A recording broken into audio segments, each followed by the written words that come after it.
Hey everyone. Tonight we're stepping into the darkest corner of Gotham City, where the impossible became reality and the unthinkable actually happened. We're exploring one of the most chilling what-if scenarios in DC Comics history. What happens when the world's greatest detective, the Dark Knight himself, crosses the one line he swore he'd never cross? What happens when Batman becomes the Joker? Before we dive into this twisted tale, if you're ready to explore the psychological breakdown of a hero and witness the birth of Gotham's most terrifying nightmare, hit that like button right now. And don't forget to subscribe, because we've got more deep dives into the darkest corners of your favorite universes coming your way. Drop a comment below and let me know where in the world you're listening from tonight. I love seeing our global community come together for these stories. Now, get comfortable. Maybe dim those lights. Settle into your favorite spot, and let's begin this journey into madness together. Picture this: rain hammering down on the slick pavement of Crime Alley. The same alley where 8-year-old Bruce Wayne watched his parents die. The same alley that created Batman. But tonight, something is different. Terribly, horrifically different. A figure stands in the center of the alley. Tall, broad shoulders, the unmistakable silhouette of the Batsuit. But he's not moving. He's just standing there perfectly still as rain streams down the Kevlar armor. At his feet lies another figure, smaller, thinner, wearing a purple suit that's now soaked through with rainwater and something darker: blood. The Joker, Gotham's clown prince of crime. The man who has terrorized this city for 2 decades. The man Batman has captured 37 times. The man Batman has saved from death at least a dozen times, because Batman doesn't kill. Batman never kills. Except tonight, the Joker isn't laughing. His chest isn't rising. His eyes stare blankly at the rain clouds above. And Batman, the hero who has saved this city countless times, the man who has resisted every temptation to cross that final line, stands over the body with blood on his gauntlets. Then, cutting through the sound of rain, comes something that shouldn't exist. Something that defies everything we know about Bruce Wayne. A laugh. Low at first, then building, growing, echoing off the alley walls. It's Batman's voice. But the laugh, God, the laugh, is pure Joker. That manic, unhinged, joyful sound of someone who has finally, completely, irreversibly lost their mind. In Wayne Manor, miles away, Alfred Pennyworth's hands shake as he watches the Batcave monitors. His voice, barely a whisper: "Master Bruce, what have you done?" But Bruce can't hear him. Or maybe he can, and simply doesn't care anymore. Because as the laugh continues, as the rain keeps falling, as the Joker's body lies motionless on the ground, something fundamental has broken in Bruce Wayne. The barrier between Batman and the monsters he fights has finally shattered.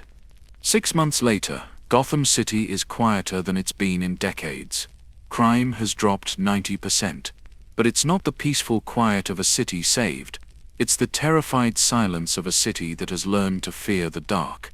Because Batman isn't saving Gotham anymore, he's hunting it. And criminals aren't being sent to Arkham Asylum.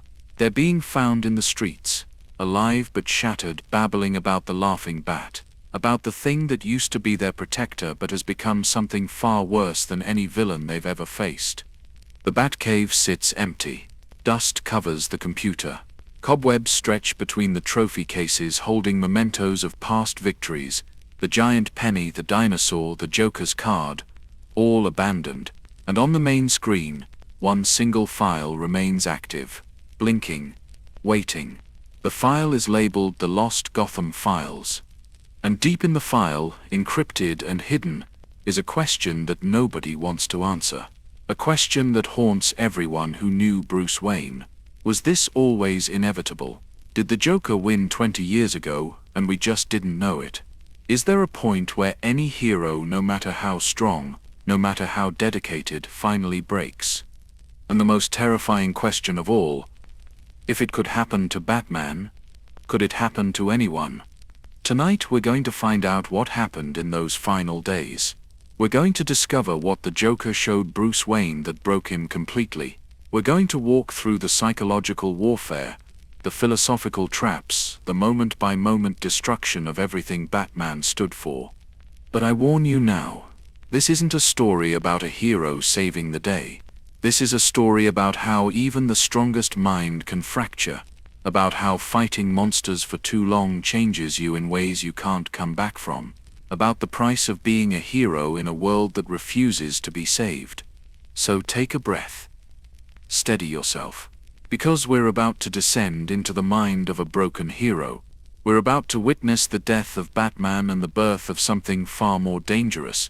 We're about to discover the truth behind the Lost Gotham Files. And once you know this truth, you can never unknown it. 6 months after that rainy night in Crime Alley, 6 months since Batman's last appearance as Gotham's protector, the city has changed. The people have changed. And everyone who once wore the symbol of the bat has scattered to the winds, unable to face what their mentor became. Tim Drake stands at the entrance to the Batcave, and for the first time in 2 years he's home. But home doesn't feel like home anymore. The cave is cold, not just physically cold, though the temperature has dropped without the computers running at full capacity. It's emotionally cold, empty, like walking into a tomb. Tim is 24 now. 2 years ago he left Gotham to find himself, to figure out who Tim Drake was without the Robin suit. He needed space from Bruce's intensity, from the obsessive drive that seemed to consume everyone who got too close to Batman. He traveled the world, trained with different masters, tried to build an identity separate from the bat symbol. But 3 days ago he received a message, encrypted, sent through channels only the Bat family knew. The message was brief. Simple, devastating. Come home. Bruce needs you. It was signed with a single letter. A. Alfred. It had to be Alfred. But Alfred left Gotham 6 months ago. Left Bruce. Something that seemed impossible.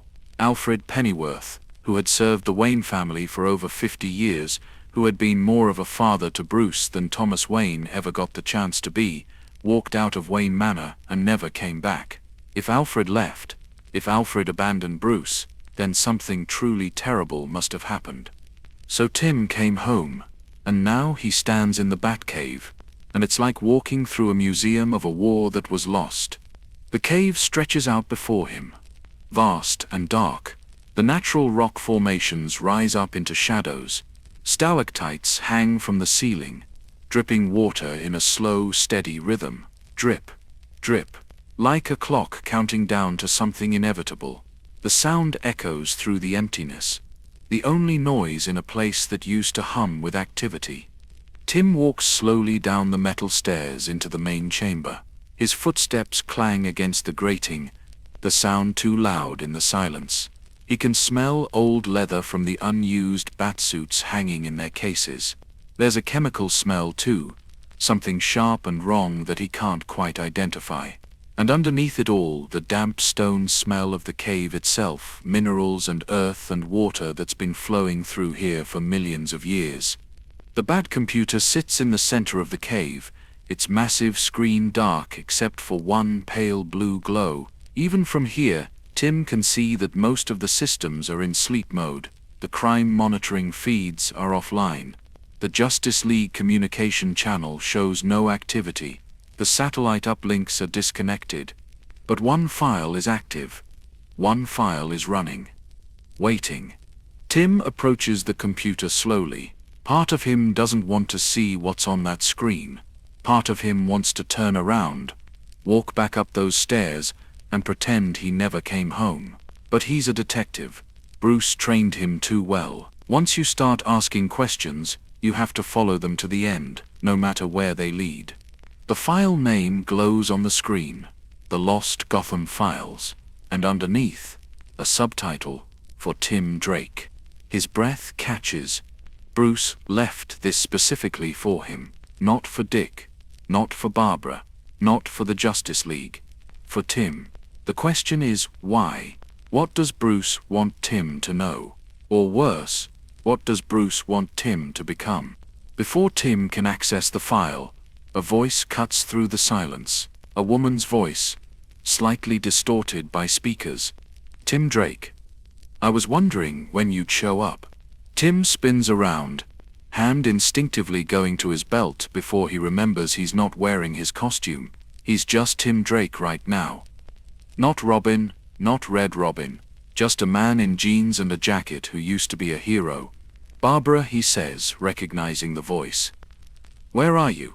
Still in the clock tower, the voice responds. The computer screen flickers, and suddenly Barbara Gordon's face appears in a smaller window. She looks tired.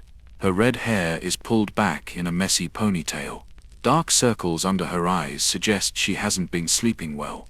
I've been monitoring the Batcave remotely for the past 6 months, waiting to see if anyone would come back. Tim moves closer to the screen, studying her face. You sent the message? The one from Alfred? Barbara hesitates. No, Alfred sent that. I've been keeping watch, making sure nobody else accesses the cave, making sure Bruce's secrets stay secret. Where is Alfred?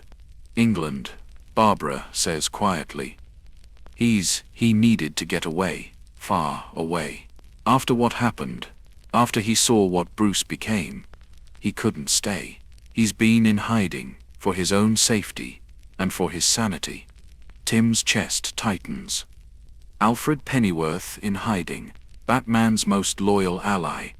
The man who never gave up on Bruce even in the darkest times, running for his life.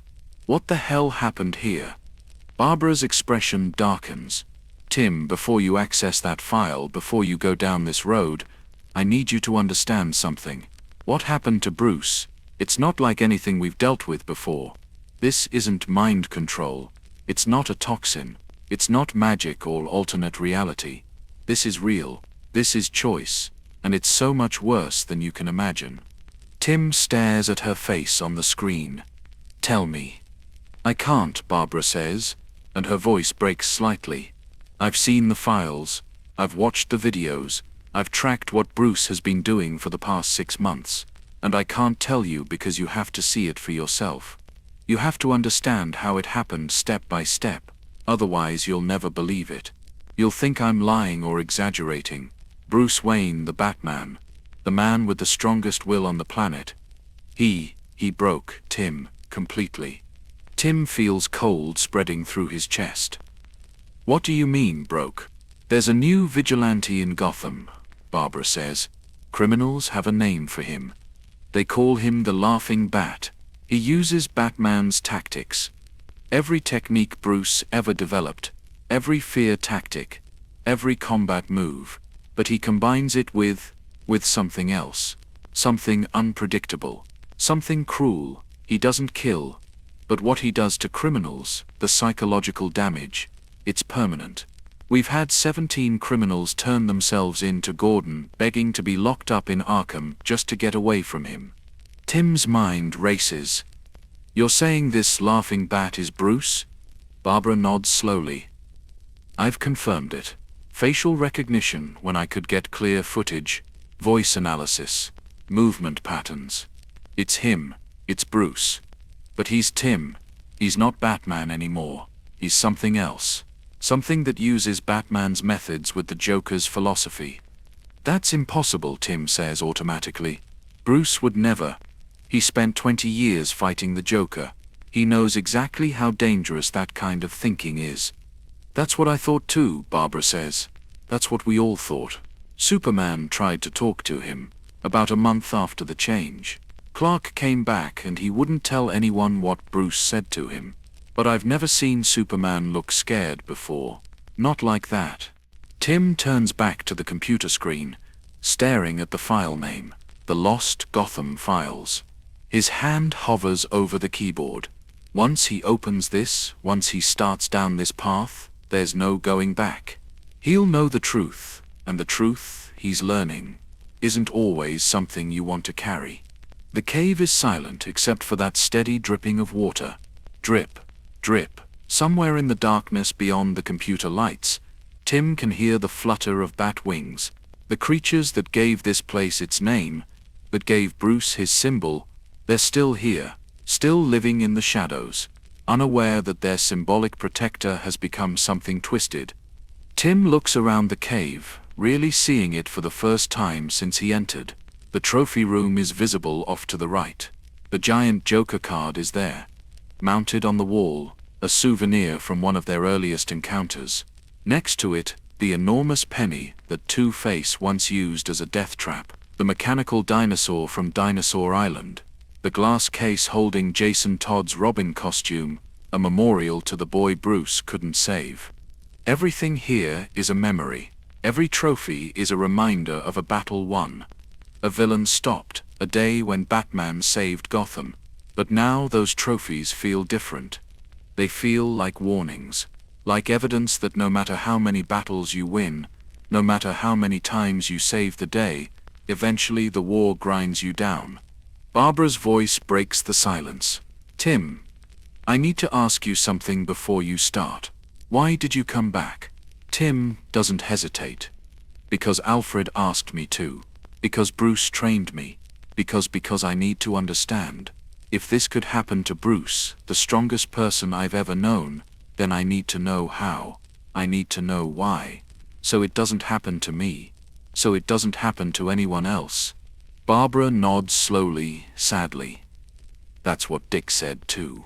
Before he disappeared, Tim's head snaps up. Dick's gone? 3 months ago.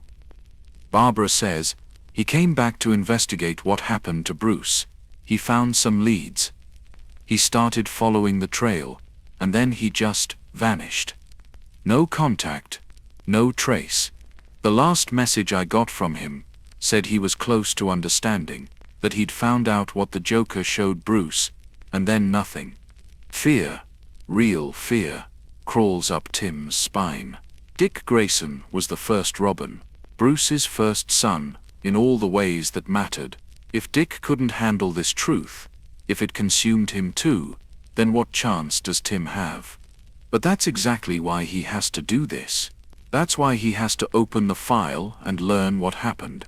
Because running from the truth doesn't make it go away. It just means you're unprepared when it finds you. Tim reaches out and taps the keyboard. The screen flickers. A password prompt appears. But underneath it, there's a message in Bruce's handwriting, scanned into the computer. Tim, if you're reading this, then I'm either already lost or I've succeeded in something impossible. Either way, what you're about to discover will change how you see everything, how you see Gotham, how you see justice, how you see me. I'm trusting you with this, because you're the best detective I ever trained. Better than Dick, who leads with his heart. Better than Jason, who leads with his anger. Better than Damian, who leads with his pride. You lead with your mind, Tim. Just like I do, just like I did. I need you to understand what happened. I need someone to document it, to learn from it, or to stop me if I've gone too far. The password is the date my parents died, the day Batman was born, or the day Bruce Wayne died. I'm no longer sure which. Good luck, Tim. And I'm sorry. Tim's hands are shaking as he types the date. June 26th. The screen accepts the password, and suddenly files begin cascading across the monitor. Videos, audio recordings, medical reports, psychiatric evaluations, surveillance footage, journal entries. Thousands of files organized chronologically, documenting Bruce Wayne's final 6 months as Batman and his transformation into something else. The first video file is titled, Day 1. The final joke begins. Tim looks up at Barbara's face on the screen.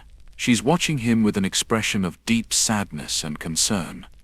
Are you sure you want to do this? She asks quietly. Once you start, you can't stop. I know you. You'll need to see it through to the end. And the end, Tim, the end is darkness. Tim takes a deep breath. Then we face the darkness. That's what Bruce taught us, right? We don't run from the shadows. We walk into them. He clicks on the first video. The screen fills with an image of Bruce Wayne sitting in the Batcave, still in his Batman costume but with the cowl pulled back. His face is haggard, exhausted, His eyes have a haunted quality that Tim has never seen before. This video is dated 6 months and 3 days ago, just days before everything fell apart. Bruce's voice, rough and tired, fills the cave. If you're watching this, then you already know something has changed. Something has broken. I'm recording this now while I still can. While I still have enough of Bruce Wayne left to document what's happening to me. The Joker escaped Arkham 3 days ago, his 38th escape. But this time is different. This time he left me a message. He said he's ready for our final session, that he has something to show me, something that will, in his words, complete me. On screen, Bruce rubs his face with both hands, a gesture of exhaustion that looks wrong on Batman. I've been fighting the Joker for 20 years, 2 decades of that laugh, 2 decades of his games, 2 decades of trying to understand what makes him tick, what drives him, how to stop him permanently. And I think that might have been his plan all along. Not to kill me, not to break my body, but to make me understand him, to make me see the world the way he sees it. Bruce looks directly into the camera. His eyes, even through the fatigue, are intense, piercing, and I'm afraid it's working. The video cuts off abruptly. Tim sits frozen in the chair. Barbara's voice comes through the speakers, soft and sad. That was 3 days before Bruce entered Arkham Asylum for the last time. 3 days before the missing 72 hours. 3 days before Batman died, and the Laughing Bat was born. Tim doesn't respond. He's staring at the screen, at the list of files, at the documentation of a hero's fall. The cave around him feels colder. The shadows feel deeper. And somewhere in the darkness, he can almost hear it. An echo of laughter that shouldn't exist. Bruce Wayne's voice twisted into the Joker's manic joy. The Lost Gotham Files are open now, and there's no going back. Tim reaches for the next video file. His hand is steady now. He's made his choice. He's going to understand what happened to his mentor. What broke the unbreakable Batman? What truth could be so terrible that it transforms a hero into something unrecognizable? Even if that truth breaks him too. The next file begins to load, and in the flickering light of the Batcomputer, Tim Drake begins his descent into the darkest chapter of Batman's legacy. The chapter where the hero becomes the villain, where the protector becomes the threat, where the Dark Knight becomes the Laughing Bat. And the only question that matters is whether Tim will emerge from this knowledge still himself, or whether he'll become another victim of the truth that destroyed Bruce Wayne. The first video file loads, and suddenly Bruce Wayne fills the screen. Not the exhausted, haunted version from moments ago. This is from earlier, maybe a year before the transformation. Bruce looks tired, sure, but there's still steel in his eyes. Still determination. Still Batman. Tim watches as Bruce adjusts the camera, settles back in the chair. The Batsuit looks heavier on him somehow. 20 years of wearing Kevlar will do that to a body. 20 years of broken bones and dislocated shoulders and ribs that never quite healed right. I've been Batman for 2 decades, Bruce says to the camera. His voice is measured, controlled. The voice of someone who has spent a lifetime mastering his emotions. 20 years of fighting an unwinnable war. That's what Alfred called it last week. He said Gotham doesn't want to be saved. That it's cursed to create monsters faster than I can stop them. Bruce pauses, and something crosses his face. Not quite doubt, not quite acceptance, something in between. There's a legend, he continues. Ancient Gotham history that the Court of Owls tried to bury. The city was built on cursed ground. Native tribes warned the colonists. Said the land bred darkness. Said anyone who stayed too long would be corrupted. The colonists built anyway, and every generation since has paid the price. Tim leans forward. The Court of Owls. He's heard whispers about them. Secret society controlling Gotham for centuries. But most people think they're just urban legend, nursery rhyme material. Beware the Court of Owls that watches all the time. On screen, Bruce pulls out a file. Medical records. Tim recognizes the format from his own training. These are toxicology reports. Over my career, I've been exposed to 47 different chemical compounds, Bruce says, flipping through pages. Joker Toxin 7 times. Scarecrow's fear gas 19 times. Mad Hatter's mind control serums. Poison Ivy's pheromones. Hugo Strange's experimental chemicals. The list goes on. He looks directly at the camera, and there's something raw in his expression now. Something vulnerable that Bruce Wayne never shows. I had myself tested last month. Secretly, used a fake name, went to a facility in Switzerland.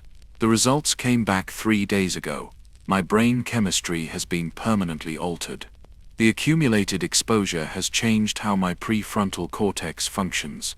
I process fear differently now. Empathy responses are diminished. Aggression markers are elevated. Bruce sets down the medical file. His hands are steady, but Tim notices the white-knuckle grip on the edge of the desk. The doctor asked me if I'd noticed behavioral changes. Increased violence. Difficulty distinguishing between justice and vengeance. Obsessive thoughts about my enemies. I told him no, but I was lying. I've noticed, Alfred's noticed. Even Dick mentioned it last year. Said I broke a suspect's jaw during interrogation. Said the old me would never have done that. The video cuts to black for a moment, then resumes. Bruce is in a different location now. The cave's training area. Punching bags hang in the background.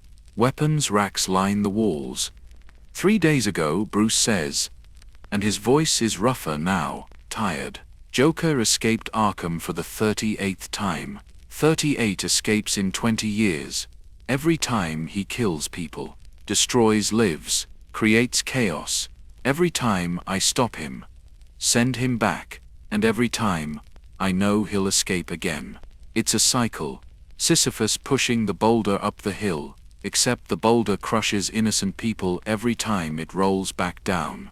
He walks toward the camera, and Tim can see the weight in his movements. The limp that never quite goes away anymore. The way his left shoulder sits slightly lower than the right from an old dislocation that didn't heal properly.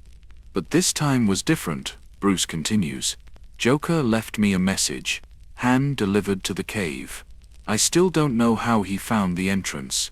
The note said, "Dear Batsy, I'm ready for our final session. 20 years of foreplay. Time for the punchline. Come to Arkham when you're ready to understand. No tricks, no traps. Just truth. Love always, Jay." Bruce holds up the card. Even through the video, Tim can see the Joker's distinctive handwriting. Manic. Looping. Written in purple ink because of course it is.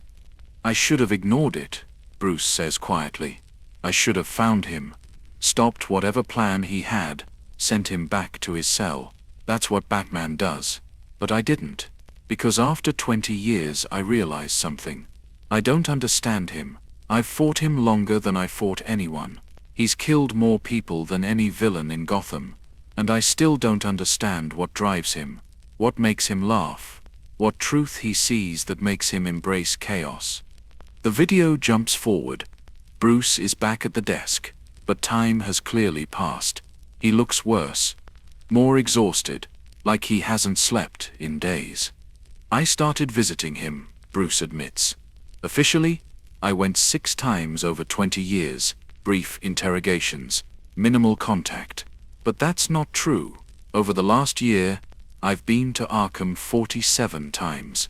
I told no one, not Alfred, not Barbara, no one, I needed to understand.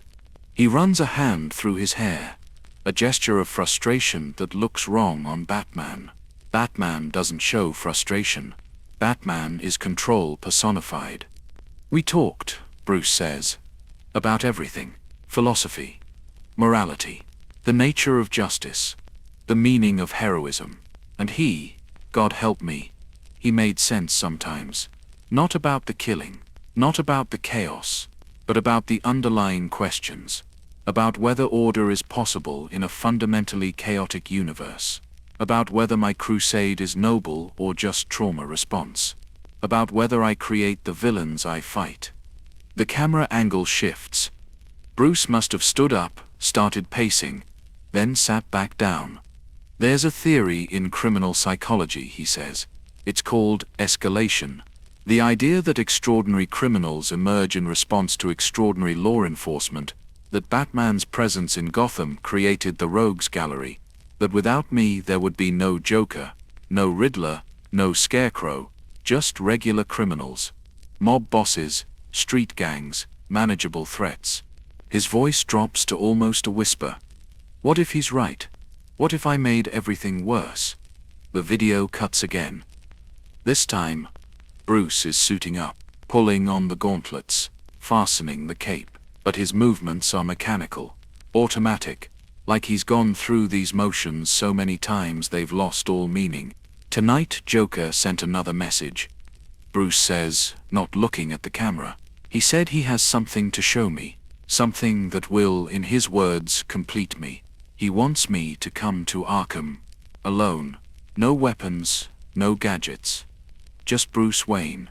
He says it requires trust, that after 20 years of fighting, we need to stop and just talk, really talk, for 72 hours. Bruce finally looks at the camera, and Tim's breath catches. Because there's something different in his mentor's eyes now, something that wasn't there before. Curiosity. And underneath it, something more dangerous. Hope. I'm going, Bruce says simply. I know it's a trap, of course it's a trap. Everything with Joker is a trap, but I need to know what he wants to show me. I need to understand, because I can't keep doing this. 20 more years of the same cycle, 30, until my body completely breaks down, until the next Robin dies because I wasn't fast enough, until Gotham finally collapses under the weight of its own corruption. He stands, adjusts the cowl, becomes Batman fully. If something goes wrong, this file will automatically send to Tim Drake in 6 months. Not Dick, not Barbara, Tim. Because Tim thinks like I do. Detective first, emotion second. If I don't come back as myself, if I come back as something else, I need Tim to understand how it happened, to learn from it, to maybe stop it from happening to anyone else. Batman walks toward the cave exit, then pauses, turns back to the camera one last time. Alfred tried to stop me tonight. We had the worst fight we've ever had. He said I was obsessed, that I was losing myself, that he couldn't watch me self-destruct anymore. I told him I had to do this, that I had to understand. He said understanding the devil doesn't make you holy, it makes you corrupted. A long pause. Water drips somewhere in the cave, bats flutter in the darkness. He left, Batman says quietly, walked out of the manor. 50 years of service, 50 years of loyalty, and I drove him away because I couldn't let this go, because I need answers more than I need family. Another pause. Longer this time. Maybe he's right. Maybe I am corrupted. Maybe I was corrupted the night my parents died, and I've just been performing Sanity ever since. Maybe Joker sees that. Maybe that's why he keeps trying to show me the truth. Batman reaches for the camera. Tomorrow I go to Arkham. Tomorrow I find out what Joker wants to show me. Tomorrow I either come back with understanding, or I don't come back at all. The video cuts to black. Tim sits in the Batcave, hands gripping the armrests of the chair. His heart is pounding. That video was recorded 6 months and 2 days ago. The day before Bruce entered Arkham for the final time. The day before the 72 missing hours. Barbara's voice cuts through his thoughts. That was the last normal video Bruce recorded. Everything after that is different. Tim doesn't respond. He's staring at the screen, at the list of remaining files, hundreds of them.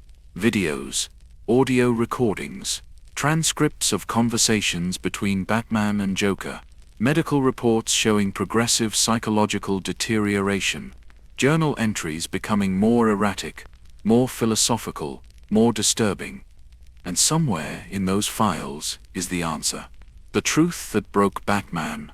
The revelation that transformed Bruce Wayne into the Laughing Bat. Tim takes a deep breath. Opens the next file. The title makes his blood run cold. Day 1 of 3. Welcome to my classroom.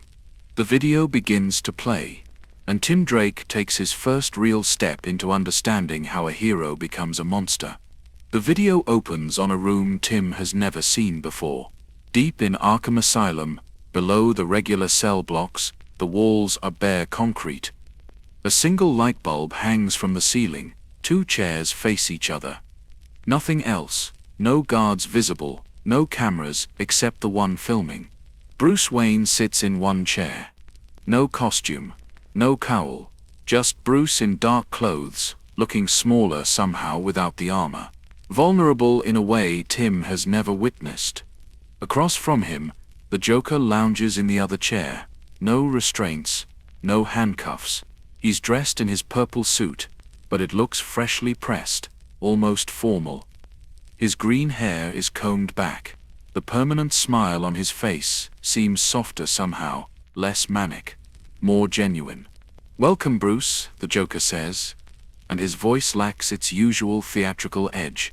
No jokes, no riddles, just conversation. "Thank you for trusting me enough to come." Bruce shifts in his chair. "I'm not sure trust is the right word." "Fair enough." The Joker crosses his legs, settles back. "Let's call it curiosity then. 20 years we've danced. 20 years of punch and counterpunch. I think we've earned the right to an honest conversation. What do you want to show me?" The Joker's smile widens slightly. "Everything. But we'll start small. Tell me, Bruce, when did you first realize that Gotham doesn't want to be saved?" The question hangs in the air. Bruce doesn't answer immediately. Tim watches his mentor's face, sees the micro-expressions that most people would miss. The slight tightening around the eyes, the jaw clenching, signs of internal conflict. "Gotham can be saved," Bruce finally says, but his voice lacks conviction. "Can it?" The Joker leans forward. "I've done my research. Deep research. Gotham's crime statistics going back 200 years. Did you know that every 30 years or so someone like you appears? A vigilante, a hero, someone who thinks they can clean up the streets. And do you know what happens to all of them?" Bruce says nothing. "They fail," the Joker continues. "Every single one. The Midnight Vigilante in 1880, found dead in Crime Alley, driven insane by what he'd seen. The Shadow Bat in the 1920s, killed by the mob families he tried to dismantle. The Dark Wing in 1955, suicide. Jumped off the Wayne Tower because he couldn't save a city that didn't want saving." "Those are just stories," Bruce says. "Are they?" The Joker produces a folder from beside his chair. Tim's detective mind immediately questions where that came from, but he pushes the thought aside. The Joker opens the folder, shows Bruce newspaper clippings, historical documents, death certificates. "I've verified everyone," the Joker says. "Gotham has a cycle. Hero rises, hero fights, hero breaks, city continues in darkness. You're not special, Bruce. You're just the latest iteration of a pattern that's been repeating for centuries." Bruce takes the folder, flips through it. His hands are steady, but Tim knows him well enough to see the tension in his shoulders. "Why show me this?" "Because I want you to understand something fundamental." The Joker's voice takes on an almost gentle quality. "This city isn't savable. It's architecturally, historically, spiritually designed to create darkness. The land itself breeds corruption. Your mission isn't noble, it's futile. And futility masquerading as heroism is the cruelest joke of all." The video jumps forward. Timestamp shows 3 hours have passed. Bruce looks more exhausted. The Joker looks energized, like he's feeding off the conversation. "Let's talk about your rogues gallery," the Joker says. "Do you know what's interesting about us? Every major villain in Gotham appeared after Batman did. Not before, after." Bruce's jaw tightens. "That's correlation. not causation. Is it? The Joker starts counting on his fingers. I showed up 6 months after your first appearance. Two-Face, your friend Harvey Dent. He fell during one of your investigations. The Riddler emerged specifically to challenge your detective skills. Scarecrow weaponized fear because you weaponized it first. Poison Ivy's extreme methods escalated after watching your extreme methods. He pauses, letting the words sink in. We're not random, Bruce. We're responses, reactions. You created us by being extraordinary. You forced criminals to become extraordinary to survive you. That's called escalation, and it's basic psychology. Tim pauses the video. His chest feels tight. He's heard this theory before, in criminology classes, in debates with other heroes, but hearing it laid out so methodically with specific examples makes it harder to dismiss. Barbara's voice comes through the speakers. That's the first crack. That's where Joker starts breaking down Bruce's worldview, by using logic, by using facts, by making arguments that are hard to counter. Tim resumes the video. Bruce is standing now, pacing the small room. You're oversimplifying. Gotham had criminals before I became Batman. Mob families, corruption, murder. Yes, the Joker agrees. Regular criminals, predictable criminals. Then you appeared, and suddenly crime in Gotham became theatrical, became personal, became about challenging you specifically. We're your shadow, Bruce, your dark reflection. Without you, we're just criminals. With you, we're legends. Bruce stops pacing, turns to face the Joker directly. So your solution is what? I quit? Let Gotham burn? No, the Joker says softly. My solution is you accept reality. You stop pretending you're saving anything. You acknowledge that we're all performing. You in your cape and cowl, me with my smile and jokes. Gordon with his bat signal. It's theater, elaborate, expensive, deadly theater, but theater nonetheless. The video cuts again. New timestamp. 6 hours into the conversation. Bruce is sitting again. Head in his hands. The Joker is still composed, still calm. Tell me about your parents, Bruce. Bruce's head snaps up. We're not talking about them. Why not? They're the reason for all of this. 8-year-old boy watches his parents murdered, decides the entire world needs to pay, dresses up like the creature that scared him as a child, projects his trauma onto an entire city. That's not heroism, Bruce. That's the world's most elaborate coping mechanism. Bruce stands abruptly. This session is over. Sit down. The Joker's voice is still soft, but there's steel underneath. You promised 72 hours. We're 6 hours in. You don't get to run when the truth gets uncomfortable. A long moment.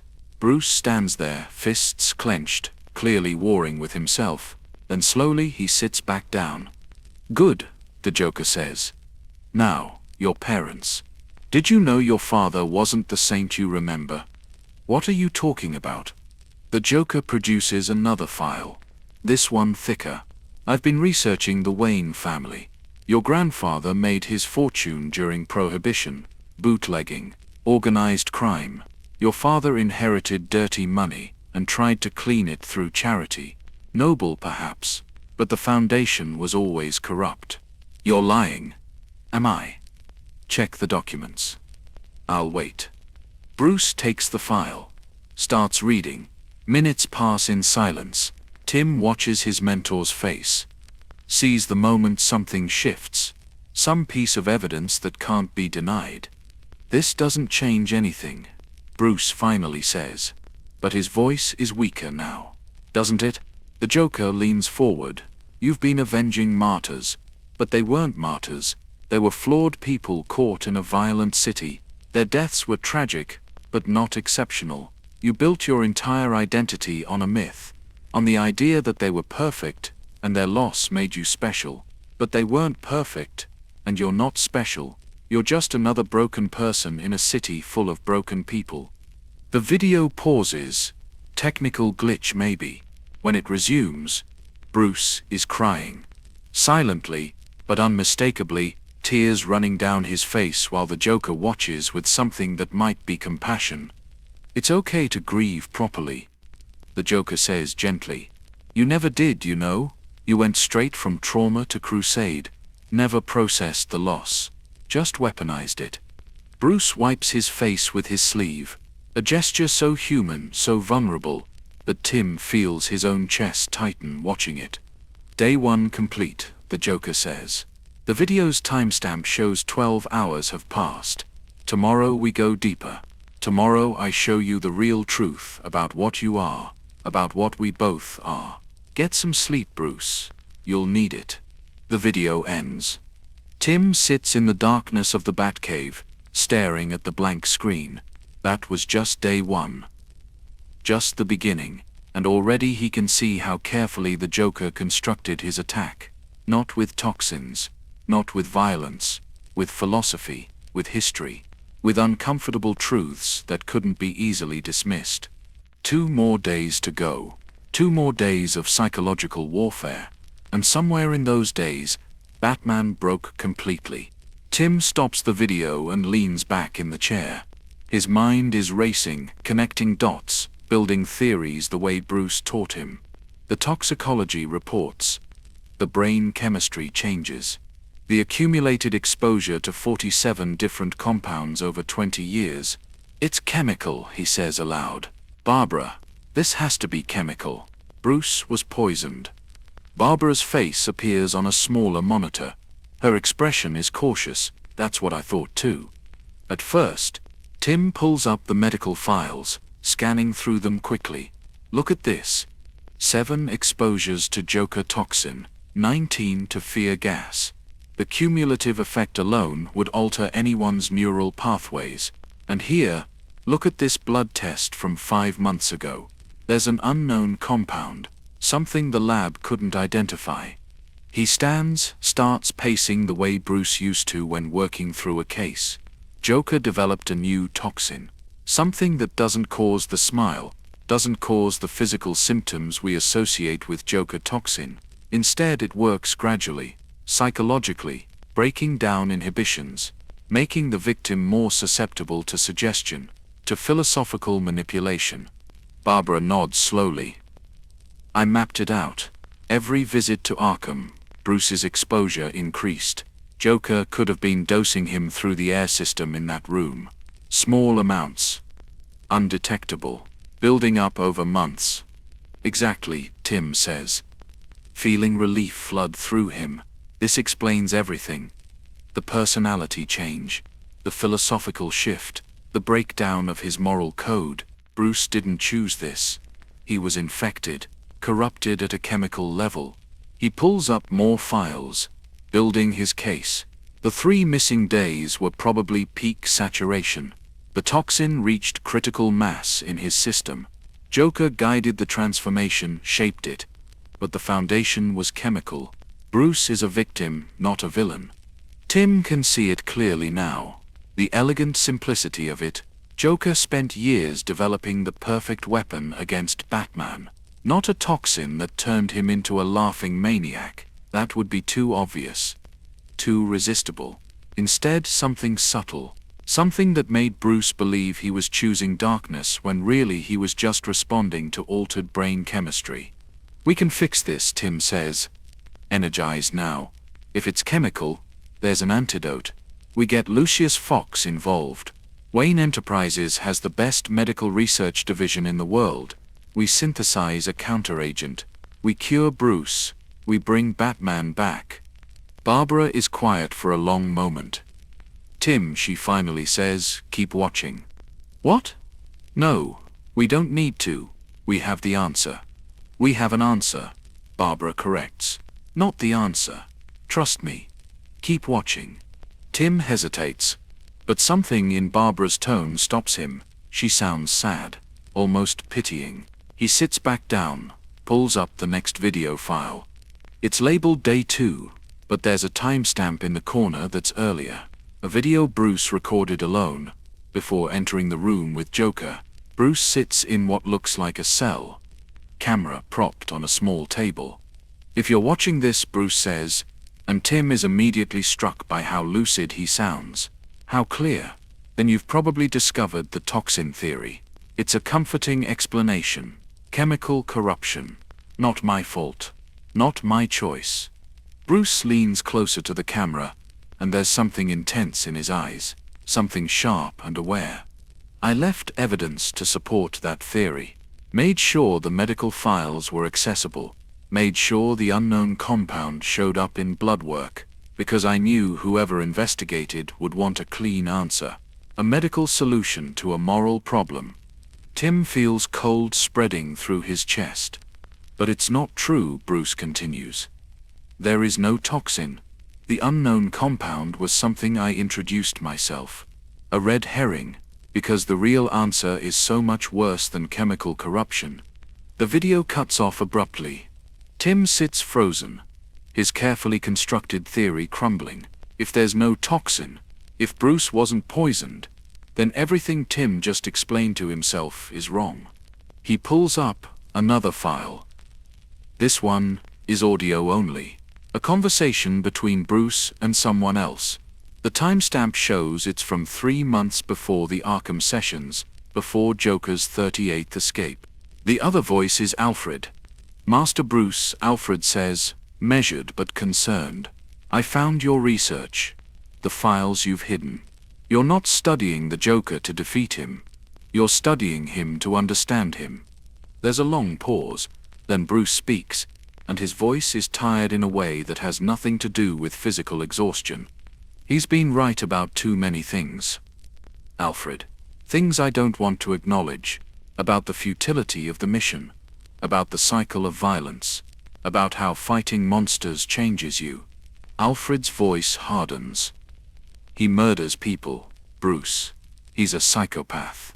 Being philosophically consistent doesn't make him right, doesn't it?" Bruce sounds almost desperate. "What if the joke is that we're all performing, that good and evil are just stories we tell ourselves, that I'm no better than him except I have better press?" "You are better than him," Alfred insists. "You save lives. He takes them." "I break bones," Bruce counters. "I terrorize. I operate outside the law. What makes me different except I draw an arbitrary line at killing? And how many people have I hospitalized, who might never recover? How many have brain damage from the beatings I've given them? Am I really saving lives or just protecting my own moral comfort?" The audio cuts out. Tim opens another file. Then, another, piecing together a picture he doesn't want to see.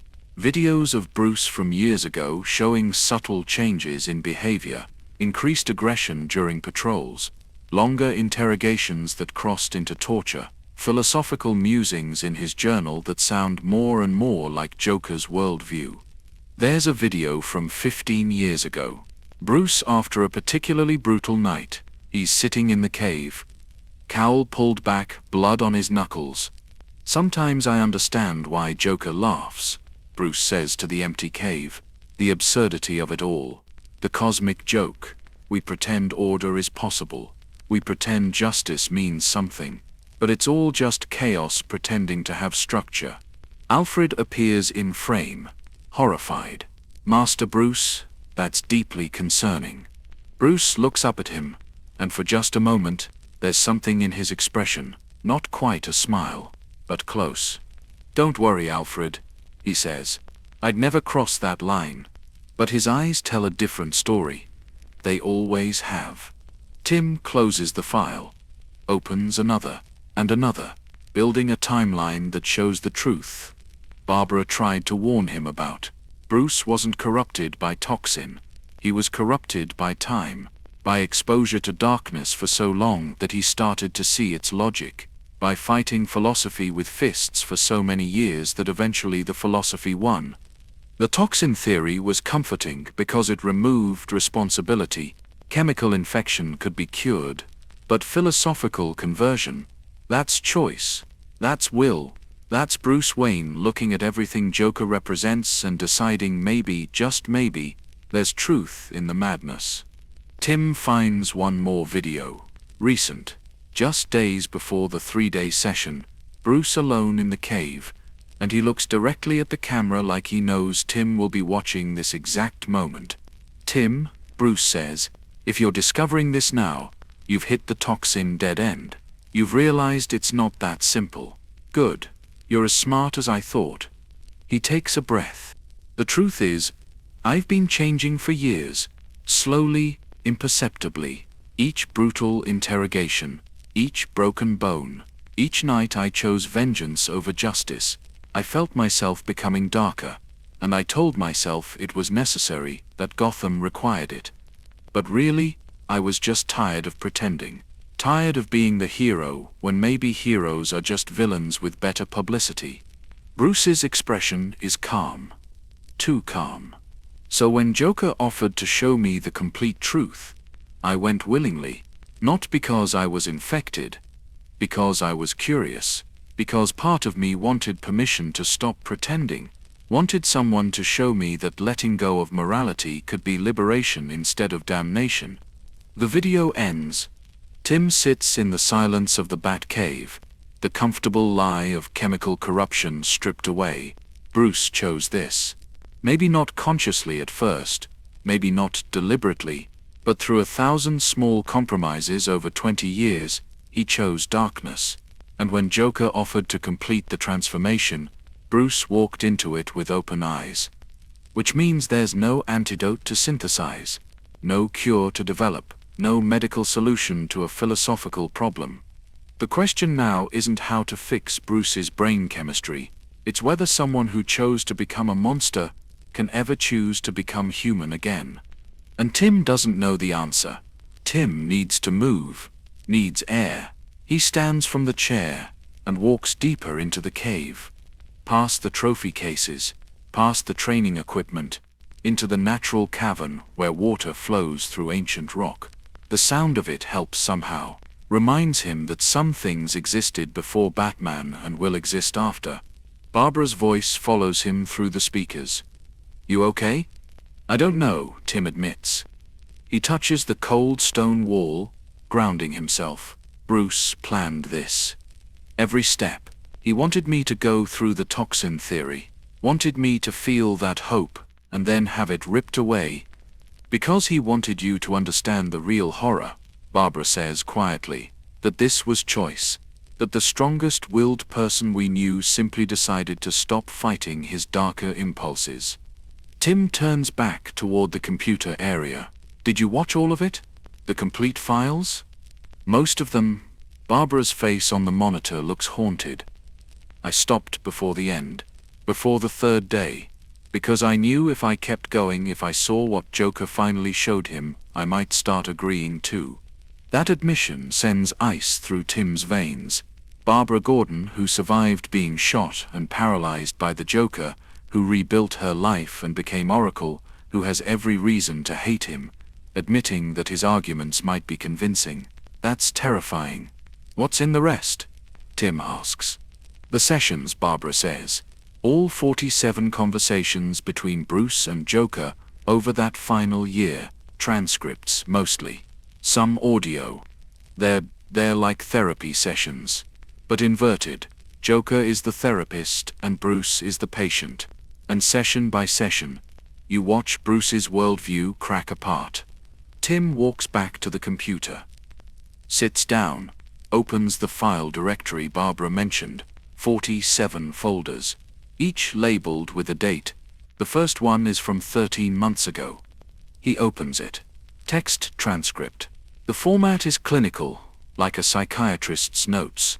Tim starts reading. Session 1. Joker begins by asking Bruce why he never kills. Bruce gives the standard answer. Killing would make him no different from the criminals he fights. Joker counters that Bruce already isn't different. Both of them operate outside society's rules. Both believe they're special enough to decide who deserves punishment. The only distinction is Bruce's arbitrary line in the sand. Bruce argues that line is essential, that without it, there's only chaos. Joker asks why chaos is bad. Humans impose order on a fundamentally chaotic universe. We're pattern-seeking creatures trying to find meaning in randomness.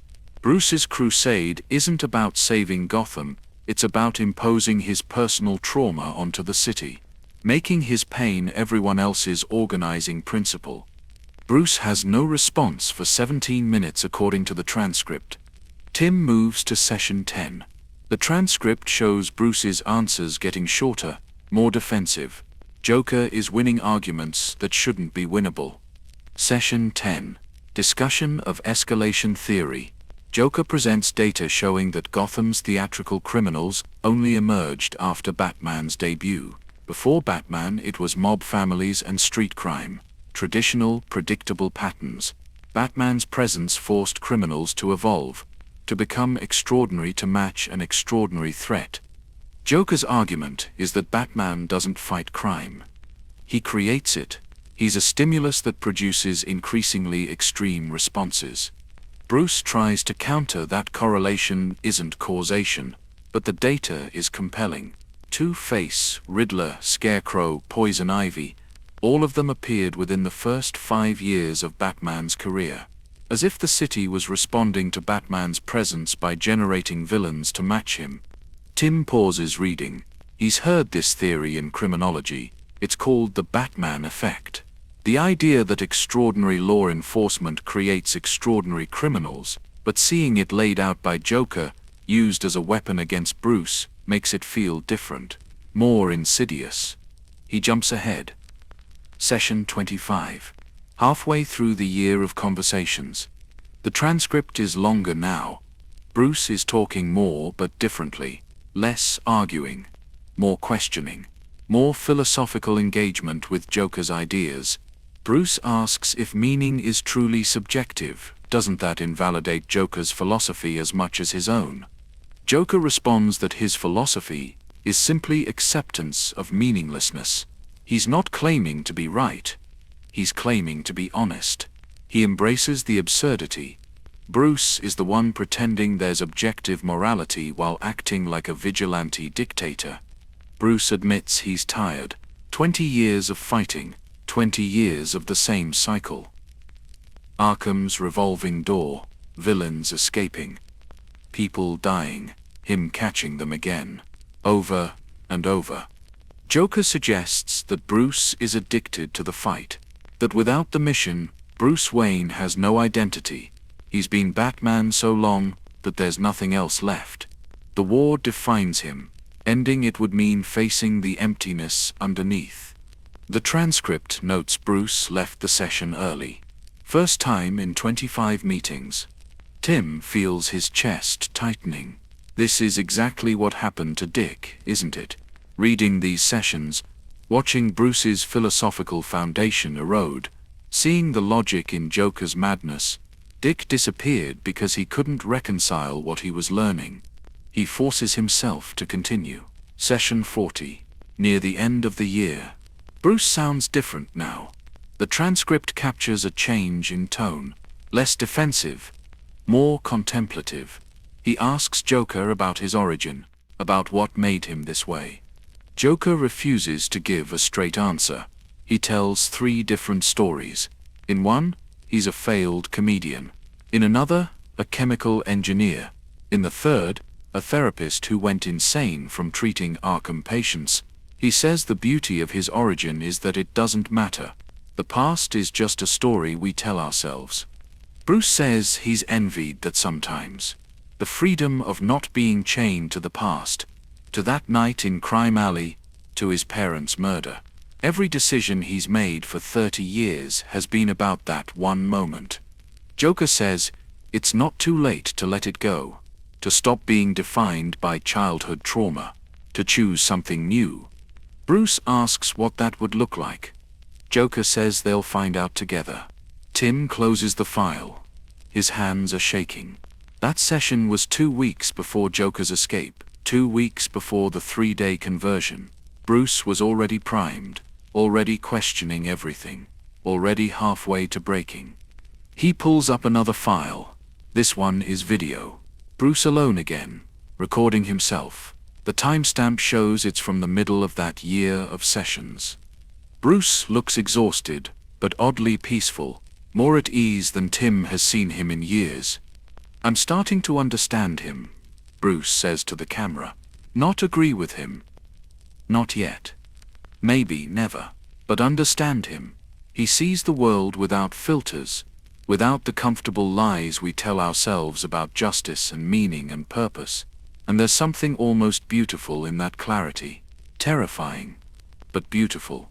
Bruce rubs his face, a gesture that's becoming familiar in these videos. "Alfred would hate hearing me say this. The family would stage an intervention if they knew I was having these thoughts. But what if Joker is right? What if the only difference between us is honesty? I dress up my violence in justice. He admits his violence is meaningless. But we both hurt people. We both impose our will on others. We both believe we're special enough to exist outside normal rules." Bruce looks directly at the camera with an intensity that makes Tim want to look away. "The question I keep coming back to is this. Am I Batman because I'm a hero? Or am I Batman because I need to be Batman? Because the identity gives me purpose, I couldn't find any other way. Because fighting forever means I never have to stop and face the empty man underneath the cowl." The video ends. Tim sits in the silence of the Batcave. Water drips somewhere in the darkness. Bats flutter overhead. The cave is ancient, indifferent to human drama. It existed long before Bruce Wayne decided to make it his fortress. It will exist long after. Barbara's voice is gentle. "That's where I stopped. After that session. Because I realized I was starting to question my own beliefs. Starting to wonder if Oracle is any different from Batman. If I'm just performing heroism while actually being a control freak who monitors everyone in Gotham without permission." Tim understands. These files are infectious. Not chemically, philosophically. They plant seeds of doubt that grow in the dark. Question your assumptions. Undermine your certainty. Make you wonder if the things you believe are real or just stories you've been telling yourself. But he can't stop now. He's too deep. He needs to see the 3 days, needs to understand what Joker finally showed Bruce that completed the transformation. Even if it destroys him too. Tim opens the file labeled Day 2. His finger hovers over the play button for a moment longer than necessary. Once he crosses this threshold, there's no pretending ignorance, no comfortable distance. He'll know what broke Batman, and that knowledge becomes part of him forever. He presses play. The same underground room, the same 2 chairs, but something feels different now. The lighting is softer, almost peaceful. Bruce looks like he slept, which surprises Tim. The Joker sits with his hands folded, looking less like a criminal and more like what he claimed to be in one of his origin stories, a therapist. "Good morning, Bruce," the Joker says. His voice lacks any theatrical quality, just genuine warmth. "How did you sleep?" "Better than I have in years," Bruce admits. There's something unsettling about the honesty in his voice, like he's shed a layer of armor and found relief underneath. "That's because you're not performing right now. No cowl, no cape, no expectations. Just a man in a room having a conversation." The Joker shifts in his chair. "Today I want to show you something. Not tell you. Show you. Are you willing to take a walk?" Bruce nods. The camera follows as they both stand. The Joker leads Bruce through corridors Tim recognizes as Arkham's lower levels, places the public never sees, storage areas, old cell blocks from when the asylum was first built over 100 years ago. They descend stairs. Go deeper. The walls change from concrete to stone. Older architecture. The Joker produces a flashlight from somewhere, and Tim notices Bruce doesn't question it, doesn't ask how Joker has access to these areas. He's given himself over to the experience completely. "This asylum was built in 1920, the Joker says as they walk. His voice echoes off ancient stone. "But it was built on the site of something older, much older. Do you know Gotham's real history, Bruce?" Bruce shakes his head. They reach a chamber that looks like it predates the asylum by centuries. Stone walls covered in strange symbols, not modern graffiti. Ancient markings that make Tim think of indigenous art. The camera captures them in the flashlight beam. Before Europeans came, the Joker continues. This land was considered cursed by the native peoples. They called it the place where spirits fracture. They believed the ground itself bred madness, made people lose themselves. They abandoned this area completely, wouldn't even hunt here. That's just superstition, Bruce says.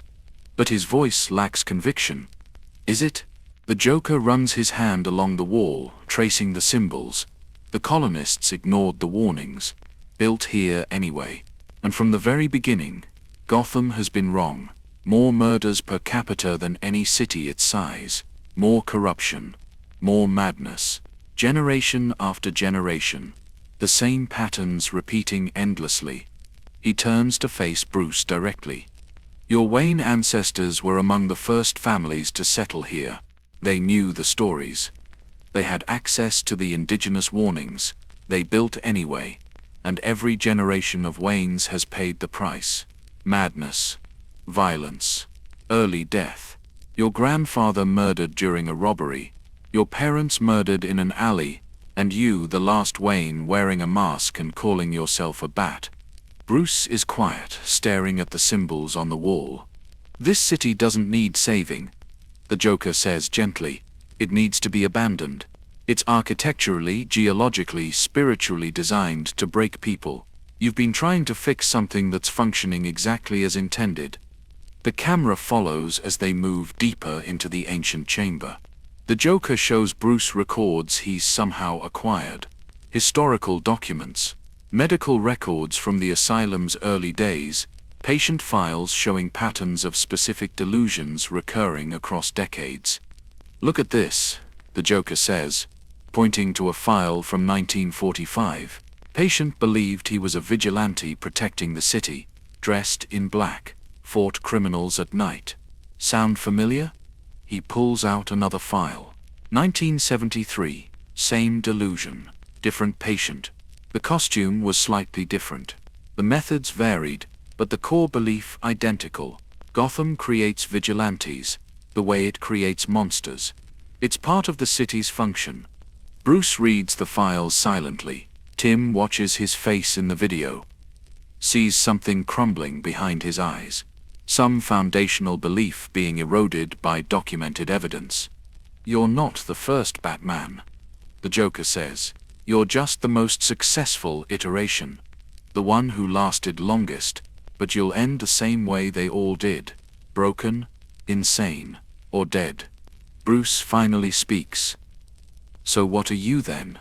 Just another part of the pattern? Exactly. The Joker smiles, but it's not his manic grin. It's almost sad. I'm the pressure valve. The chaos responds to your order. Gotham creates heroes and villains in pairs. Batman and Joker, Two-Face and Harvey Dent. The duality is built into the city itself. We're not fighting each other. We're performing our roles in a cycle that started centuries before we were born. The video cuts to a different location. They're in what looks like old city records office, also somehow accessible to the Joker. Filing cabinets line the walls. The Joker pulls out folders, spreads them on a table. Crime statistics going back 200 years, he says. Watch the pattern. 30-year cycles. Crime rises. Vigilante appears. Crime evolves. Vigilante fails. City continues. Then 30 years later, it repeats. Like clockwork. Bruce examines the documents. His hands move slowly, carefully, the way they do when he's analyzing evidence he doesn't want to accept but can't refute. The most damning part, the Joker continues, is this. After each vigilante's failure, crime actually decreases for a few years, as if the city needed the vigilante to create the theatrical criminals, needed the conflict to feed on. Once the vigilante is gone, things return to baseline. Manageable corruption instead of extraordinary chaos. So, I made it worse, Bruce says quietly. His voice is hollow. 20 years of fighting, and I made everything worse. You prolonged the cycle. The Joker agrees. You were too good, too skilled.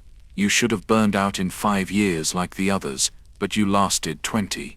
Which means Gotham had to escalate to match you, had to create me, had to create all of us.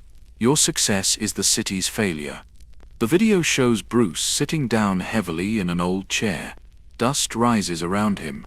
He looks smaller somehow, defeated in a way Tim has never seen. Why show me this? Bruce asks. What do you gain? Understanding, the Joker says simply. I want you to understand what we are. Not hero and villain, not good and evil. Just two men trapped in a city that's using us for its own purposes. Puppets in a play we didn't write. He sits across from Bruce, and there's something almost gentle in his posture. I'm tired too, Bruce. Tired of escaping and being caught. Tired of the dance. But I accepted what we are years ago. You're still fighting it, still pretending you have control, that your choices matter, that you're saving anyone. Bruce looks up at him. If nothing matters, why do you keep doing it? Because accepting meaninglessness is liberating, the Joker says. I'm not trying to accomplish anything, I'm just being honest about the absurdity. You're trying to impose meaning on chaos, and it's killing you, body and soul. The video cuts forward. They're back in the original room now. Hours have passed. Bruce looks like he's aged a decade. Day 2 complete, the Joker says. Tomorrow is the final day. Tomorrow I show you what you really are, what we both are, and then you'll have to choose. Continue pretending or embrace the truth. Bruce nods slowly. He's not crying today, not arguing, just absorbing, processing, changing. The video ends. Tim sits motionless. The Batcave feels colder. The trophies on the walls feel different now. Not monuments to victories, but evidence of a cycle, proof of patterns repeating. The giant penny, the dinosaur, the Joker card, all of them just props in a play that's been running for centuries. Barbara's voice breaks the silence. That's when I knew he was gone. Day 2. When he stopped fighting the ideas, stopped defending his worldview, he just accepted it. Tim wants to argue, wants to find the flaw in Joker's logic, but the historical documents are real. The patterns are documented. The evidence is overwhelming. And somewhere deep inside, Tim feels the same doubt Bruce must have felt, the same question. What if everything we believe about heroism is just a comfortable lie? One more day left, one more revelation. And after that, Bruce Wayne became the laughing bat. Tim reaches for the next file with hands that aren't quite steady. Tim hesitates before opening day 3. This is it. The final transformation. The moment Batman dies and something else is born, part of him wants to walk away now, preserve some ignorance, maintain some distance. But he knows himself too well. The question will haunt him forever, if he doesn't see this through. He opens the file. The video quality is different. Grainier, like it's from an older camera or recorded in low light. Bruce sits alone, in what looks like a different cell, smaller, darker. The timestamp shows this is early morning of the 3rd day. Bruce speaks directly to the camera, and his voice is eerily calm. If you're watching this, Tim, then I've either completed my transformation, or I've failed to come back at all. Either way, you need to understand what I learned today. What Joker is about to show me in a few hours. He pauses, choosing words carefully. Everything I believed about my parents was wrong. Not slightly wrong. Fundamentally, completely wrong. And that changes everything else. The video cuts to the underground room. Bruce and Joker sit across from each other one final time. The Joker has a thick file folder on his lap. He doesn't look triumphant. He looks almost regretful. Are you ready? The Joker asks. Bruce nods. Show me. The Joker opens the folder, begins laying out photographs on the floor between them. Old crime scene photos, newspaper clippings, financial records, Police reports. The camera zooms in enough for Tim to see details. His detective training kicks in automatically, analyzing each piece of evidence. Your father, Thomas Wayne, the Joker, begins. You remember him as a saint, a doctor who helped the poor, a philanthropist who tried to clean up Gotham. That's the story you've built your entire identity around. He places a photograph down. Thomas Wayne shaking hands with Carmine Falcone. The date stamp shows it's from when Bruce was 6 years old. Your father made deals with the mob, the Joker says. Not because he was forced to, because it was profitable. Wayne Enterprises needed union cooperation for construction projects. The unions were controlled by the Falcons. Your father knew exactly who he was working with. Another photo. Thomas Wayne at a campaign fundraiser for a politician who was later convicted of corruption. He bankrolled dirty politicians, paid for judges who would rule in his favor. Wayne Enterprises was built on the same corruption you've spent 20 years fighting. Bruce stares at the photos. His face is unreadable. The Joker continues, voice steady and factual. Your mother's family, the Arkhams, founded this asylum, but not as charity, as a dumping ground for inconvenient people, political rivals, family members who ask too many questions. The early Arkham records show suspicious deaths, experimental treatments without consent. Your mother knew. She was on the board of directors. More documents spread across the floor. Medical records, death certificates, financial statements showing payments to silence families. Bruce finally speaks. Where did you get all this? I've had 20 years, the Joker says. 20 years to research, to dig, to find the truth they buried.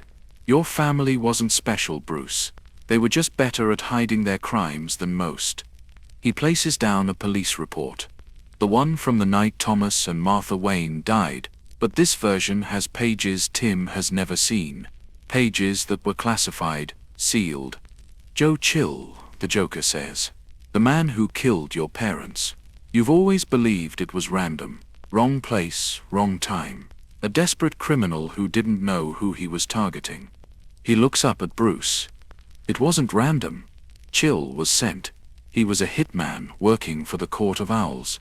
Your parents were killed because Thomas was trying to back out of deals he'd made, trying to actually become the good man he pretended to be. The court doesn't allow that. They ordered the hit, made it look random. A mugging gone wrong. Bruce's hands grip the arms of his chair. You're lying. The Joker slides over more documents. Communications between court members. Financial payments to Chill. A photograph of Chill's body after he was killed in prison. The official story saying it was a random attack. But the autopsy shows professional execution. They killed him to tie up loose ends, the Joker explains. Made sure he could never talk. Made sure you'd grow up believing in the myth of random violence. Believing that Gotham needed to be saved from chaos. When really, it's the order that's killing it. The secret organizations controlling everything from the shadows. Bruce is shaking now. Not with rage, with something deeper. The collapse of foundational beliefs. Your entire crusade, the Joker says gently, is based on a lie. You became Batman to fight chaos. But chaos didn't kill your parents. Order did. The same kind of order you've been protecting. The same systems you've been supporting by only targeting street criminals while leaving the real power structures untouched. He leans forward. The Court of Owls has been watching you for 20 years. Watching you beat up muggers and bank robbers while they run the city. You've been useful to them. A pressure valve. Someone to keep the lower criminals in check while they operate freely at the top. You're not fighting the system, Bruce. You're part of it. The video shows Bruce standing, pacing, breathing hard, processing information that rewrites his entire history. So what am I supposed to do? Bruce asks, and his voice cracks. Everything I am is based on avenging them, on honoring their memory. If they weren't who I thought they were, if their deaths weren't what I believed, then what have I been doing for 30 years? You've been playing a role, the Joker says. The role they needed you to play. The noble vigilante who scares criminals but never threatens real power. Batman was created by your trauma, but he serves the court whether you know it or not. Bruce stops pacing, stands perfectly still. There's another option, the Joker says quietly. You could stop serving them. Stop playing the role. Become something they can't control. Something that actually threatens the real corruption. Something unpredictable. Like you, Bruce says. No. The Joker stands. Like us. You bring Batman's skills and resources. I bring the philosophy and freedom from conventional morality. Together we could actually change Gotham, not by protecting the system, by dismantling it. Tim watches as Bruce processes this, watches the internal war playing across his mentor's face, every belief being challenged, every assumption crumbling. The foundation of Batman was revenge for innocents murdered by chaos. But if they weren't innocent, if it wasn't chaos, if the entire premise was false, then what remains? I need time, Bruce finally says. Take all you need, the Joker responds. But understand this. Once you know the truth, you can't go back to the comfortable lie. You can either keep being Batman, knowing its performance, knowing you're serving the very corruption you claim to fight, or you can choose something real, something honest. The video shows the Joker leaving, Bruce alone in the room with photographs and documents scattered around him, evidence of lies his entire life was built on.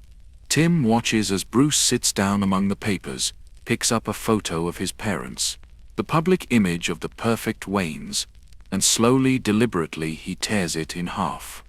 The video ends.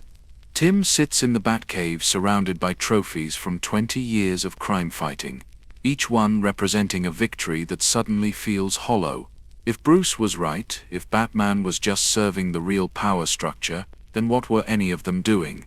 What is Tim doing right now? Barbara's voice is barely a whisper. That's what broke Dick. That revelation. The idea that everything we've fought for was just theater for the real villains. Tim understands now. Understands why Bruce emerged from those 3 days transformed.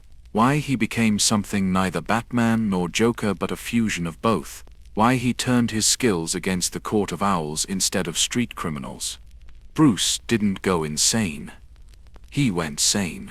Saw the world clearly for the first time, and that clarity looked like madness to everyone else. Tim needs to verify. He can't just accept this, even coming from Bruce's own files. His detective instincts demand confirmation. He pulls up the Batcomputer's historical archives, begins searching for the documents Joker showed Bruce. The Court of Owls files are there, encrypted heavily, but Bruce left Tim access codes to everything. Tim opens them, and his stomach drops. They're real. Every document Joker showed Bruce is backed up here with authentication codes, chain of custody records, verification from multiple independent sources, Thomas Wayne's financial records showing payments to the Falcone family, detailed ledgers spanning years. The amounts are staggering. This wasn't just cooperation, this was partnership. Tim finds Martha Wayne's signature on Arkham Asylum documents authorizing experimental treatments. Her handwriting elegant and steady. No hesitation. She knew exactly what she was approving. The Joe Chill file is most damning. Police reports with pages missing from the public record. But here, in Bruce's private files, those pages exist. Chill's bank account showing a large deposit 2 days before the murder. Security footage from the prison showing his death wasn't random. 3 men entering his cell. Professional. Quick. Gone in 90 seconds. And behind it all, the court. Their symbol appearing in margins of documents. The owl emblem hidden in financial statements. Witness testimonies that were suppressed. A conspiracy spanning decades. Barbara's voice cuts through his concentration. I verified it too. Spent weeks trying to prove it was fake. Forged documents. Joker's manipulation. But it's all real, Tim. Bruce's entire origin story was a lie. Tim sits back, feeling the weight of it. Every comic, every story, every legend about Batman begins with that night in Crime Alley, the random act of violence. The innocent boy who watched goodness die, the vow to protect others from the same fate. But if Thomas Wayne was corrupt, if the murder was ordered execution, if Bruce spent 30 years avenging criminals while serving the people who actually killed his parents, then what does that make Batman? A puppet? A tool? A joke? Tim opens another file. This one recorded after the 3 days ended. Bruce back in the Batcave. But changed. He's wearing the Batsuit. But something about him is different. The way he holds himself. The expression on his face. There's a lightness there that shouldn't exist. A freedom that looks wrong on Batman. Bruce speaks to the camera, and his voice is clear, purposeful. Not the voice of someone who's broken, the voice of someone who's decided. I understand now what Joker has been trying to teach me for 20 years. Not that chaos is better than order, but that the order we have is false. A performance. A structure designed to protect the real criminals while making everyone else feel safe. He walks to the trophy cases. Touches the giant Joker card. I've been fighting the symptoms while ignoring the disease. Every criminal I put in Arkham. Every thug I beat up. Every bank robber I stopped. None of it mattered because the Court of Owls controlled everything from above. They let me operate because I was useful. I kept their city profitable by maintaining just enough order. Bruce turns back to the camera. That ends now. I'm not going to be their tool anymore. I'm not going to play the role they designed for me. Batman was their creation, whether they directly caused it or just allowed it to happen. So Batman dies today. He reaches up and slowly removes the cowl, sets it on the desk. What comes next is something they can't control. Something that combines Batman's skills with Joker's freedom from conventional morality. I'm going to dismantle the court, expose them, destroy them, and I'm going to do it using every method Batman wouldn't allow himself to use. Bruce picks up something off-screen. When he brings it into view, Tim's blood runs cold. It's a modified cowl. The Batman symbol is there, but painted across the mouth area is a wide, manic grin. Red lips on black Kevlar, the fusion made physical. The laughing bat isn't me becoming Joker, it's me becoming honest, accepting what I really am, a violent man using fear and pain to impose his will on others. Batman did it for a lie. The laughing bat does it for truth.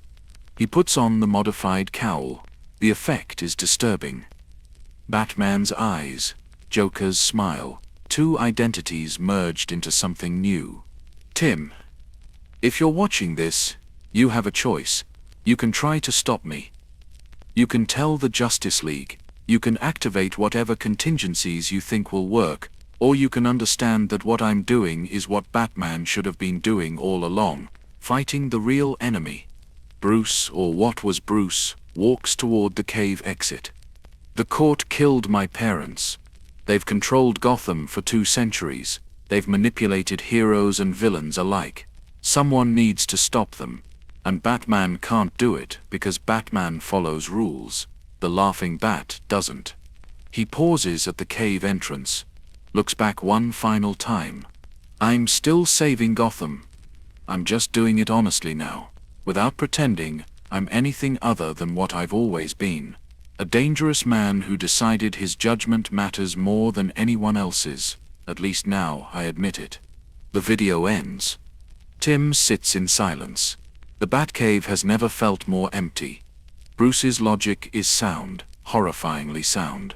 If the Court of Owls really controls Gotham, if they really ordered Thomas and Martha Wayne's execution, if Batman really was just their unwitting enforcer, then Bruce's transformation makes sense. It's not insanity. It's adaptation. Evolution. But it's still wrong. Has to be wrong. Because if Bruce is right, if the only way to fight true evil is to abandon morality completely, then what separates heroes from villains? Tim opens the final files. Current reports. Updates on what the Laughing Bat has been doing for the past 6 months. The answer is exactly what Barbara said. He's been hunting the court, using Batman's detective skills to find them, using Joker's ruthlessness to break them. He doesn't kill. That line still holds, but what he does to court members is permanent. Psychological destruction, public exposure, complete dismantling of their lives and power. 3 court leaders have gone insane from his methods. 2 others disappeared entirely. The organization is fracturing, and Gotham's crime rate has dropped 90%. Not because criminals fear punishment, because they're terrified of him, of something that thinks like Batman but acts like Joker, that can predict their moves and punish them in ways that make death look merciful. Tim finds surveillance footage, the laughing bat taking down a Talon assassin. The fight is brutal, efficient and theatrical all at once. He fights like Bruce, moves like Bruce, but laughs while doing it. That sound echoing through the alley.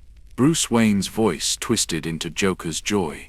The footage shows the Talon broken but alive, begging to be arrested, begging for normal prison. Anything to get away from the laughing bat. Barbara appears on screen again. She looks exhausted. That's what Dick couldn't handle. Understanding that Bruce is technically succeeding, that his methods work, that the court is actually falling. But the cost is Bruce's humanity. Tim understands Dick's dilemma now. How do you stop someone who's doing the right thing the wrong way? How do you oppose someone whose logic is sound even if their methods are monstrous? How do you save someone who doesn't want to be saved? There's one more file. Tim sees it at the bottom of the directory. It's labeled for Tim. Final message. He opens it. Bruce appears on screen one last time. This recording is recent, maybe days old. He's not wearing the cowl, just Bruce, but not the Bruce Tim remembers. This version looks free, unburdened, genuinely at peace. Tim, by now you understand everything. You've seen the evidence, followed the logic, watched the transformation. You know I didn't go insane. I went sane, saw clearly for the first time in 30 years. Bruce smiles, and it's not quite Joker's smile. But it's not Batman's non-smile either, something in between. Now you have to decide what to do with that knowledge. And more importantly, you have to decide what it means for you. Because the question isn't really about me. It's about whether heroes can exist in a world where the real villains are the systems we're supposed to protect. So choose carefully, Tim. Your choice defines who you become next. Tim closes the last video and just breathes. His mind is churning through possibilities. Arguments, counter-arguments, everything he learned from Bruce about being a detective is screaming at him to find the flaw, the crack in Joker's logic, the mistake in the evidence, something that proves this whole nightmare is manipulation rather than truth. He spends hours going through Court of Owls files, cross-referencing dates, verifying sources, looking for the inconsistency that will unravel everything. But the more he digs, the more solid it becomes. The court is real. Their control is real. Their execution of Thomas and Martha Wayne is documented from multiple angles. Barbara watches him work through the camera feeds. Finally, she speaks. I did the same thing. Spent 3 weeks trying to prove it was fake. Called in favors. Had forensic experts analyze the documents. Everything checked out. Tim pulls up another file. Financial records from Wayne Enterprises. He traces money flows backward through shell companies, finds the connections to Falcone, to corrupt judges, to political machines. His mentor's family legacy is built on exactly the kind of corruption Bruce spent 20 years fighting. There has to be something we're missing, Tim says. But his voice lacks conviction. There isn't, Barbara replies gently. This is what broke Dick, not the evidence. The fact that the evidence is real, that Bruce's entire crusade was based on false premises, that maybe Joker was right about more than we want to admit. Tim stands abruptly. Don't say Joker was right. But Barbara continues, her voice steady. About the cycle? About escalation? About Batman creating his own villains? Tim, we've both read the criminology studies. The Batman effect is real. Extraordinary enforcement creates extraordinary crime. We just never wanted to apply it to Bruce. Tim walks to the trophy room, stares at the collection of villain memorabilia. Joker's card, Riddler's cane, Two-Face's coin, each one a monument to someone whose life was destroyed. Harvey Dent was Gotham's White Knight before acid scarred him, before Batman's investigation pushed him too hard. Pamela Ashley was an environmentalist before corporate abuse, and Batman's interference drove her to become Poison Ivy. How many of them would have been different without Batman? Tim asks quietly. We can't know, Barbara says, but we can't ignore the pattern either. Tim receives a notification on the Batcomputer, an encrypted message. The sender is listed as unknown, but the encryption signature is one he recognizes. Dick Grayson.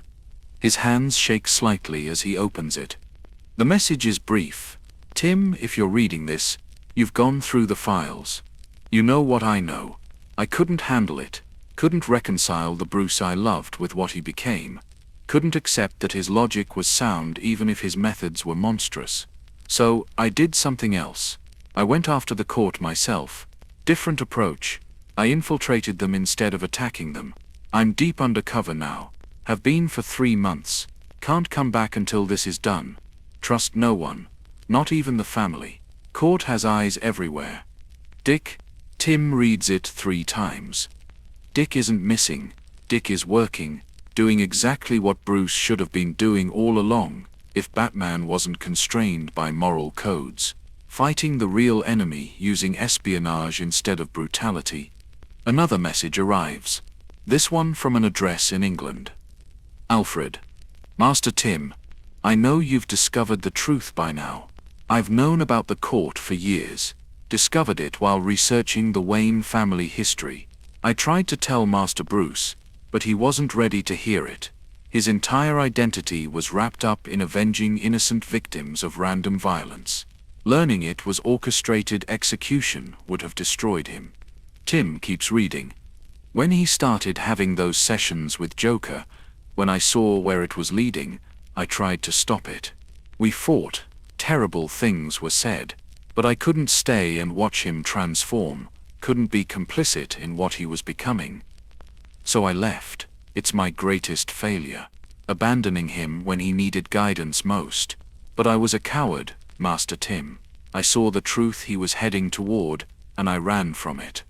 Alfred's message includes an attachment, files he's been compiling independently, research into other cities, other heroes, patterns showing that Gotham isn't unique.